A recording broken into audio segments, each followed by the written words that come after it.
സങ്കീർത്തനങ്ങൾ 112:1.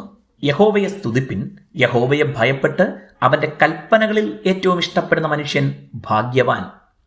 അനുഗ്രഹീതൻ എന്ന വിഷയങ്ങളിൽ ഏറ്റവും ചിന്തനീയ വാക്യങ്ങളിൽ ഒന്നാണ് നാം 16 കാണുന്നത്. ദൈവത്തെ ഭയപ്പെടുന്നവൻ ഭാഗ്യവാൻ, അവിടുത്തെ കൽപ്പനകളിൽ ഏറ്റവും ഇഷ്ടപ്പെടുന്നവൻ ഭാഗ്യവാൻ. വാസ്തവത്തിൽ 2 കാര്യങ്ങൾ ഈ വാക്യത്തിലുണ്ട്.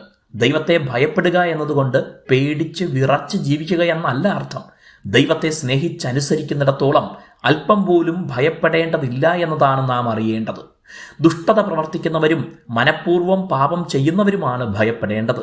എന്നാൽ ഭക്തിയുള്ളവനായിരിക്കുക എന്നതിൻ്റെ അർത്ഥം ബഹുമാനവും സ്നേഹവും ആദരവും ഉള്ളവനായിരിക്കുക എന്നതാണ്. ദൈവകൽപ്പന അനുസരിക്കുക എന്നതിനെ പലരും കരുതുന്നത് ഈ ലോക ജീവിതത്തിൽ സാധ്യമല്ലാത്ത കാര്യം ചെയ്യാൻ ആവശ്യപ്പെട്ടിരിക്കുന്നു എന്ന നിലയിലാണ്. ഒരു മനുഷ്യന് അനുസരിച്ച് ജീവിക്കാനാകാത്ത കാര്യമൊന്നും ദൈവം കൽപ്പിച്ചിട്ടില്ല.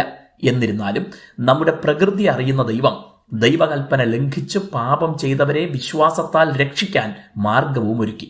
തൻ്റെ പുത്രനിൽ വിശ്വസിക്കുക എന്നതാണ് അത്. ആ കൽപ്പനയും അനുസരിക്കാൻ കഴിയാത്തവരെക്കാൾ ഭാഗ്യഹീനർ ആരുണ്ട്? ഒരു പിതാവ് മക്കൾക്കെന്ന പോലെ നൽകിയിട്ടുള്ള കൽപ്പനകൾ നമ്മുടെ സുരക്ഷിതത്വം, അഭിവൃദ്ധി, നിത്യത തുടങ്ങിയവ ലക്ഷ്യമാക്കിയുള്ളതാകയാൽ നാം വളരെ ഭാഗ്യവാന്മാർ തന്നെയാണ്. ഈ സങ്കീർത്തനത്തിൽ ദൈവത്തെ ഭയപ്പെട്ട അവിടുത്തെ കൽപ്പനകളിൽ ഏറ്റവും ഇഷ്ടപ്പെടുന്നവർ എന്തുകൊണ്ട് അനുഗ്രഹീതരായിരിക്കുമെന്ന് തുടർന്നുള്ള വാക്യങ്ങൾ പറയുന്നു. തലമുറകളായി അവർ അഭിവൃദ്ധിയും നന്മകളും അനുഭവിച്ചു കൊണ്ടിരിക്കും. മക്കൾ ഭൂമിയിൽ ബലപ്പെട്ടിരിക്കും. ഐശ്വര്യവും സമ്പത്തും അവരുടെ വീട്ടിലുണ്ടാവും. അനേകരെ സഹായിക്കാൻ കഴിയും വിധമുള്ള ഉയർച്ച ദൈവം നൽകും. ദൈവം ഒരുക്കുന്ന ബഹുമാന സ്ഥാനങ്ങൾ അവർക്കുണ്ടാകും.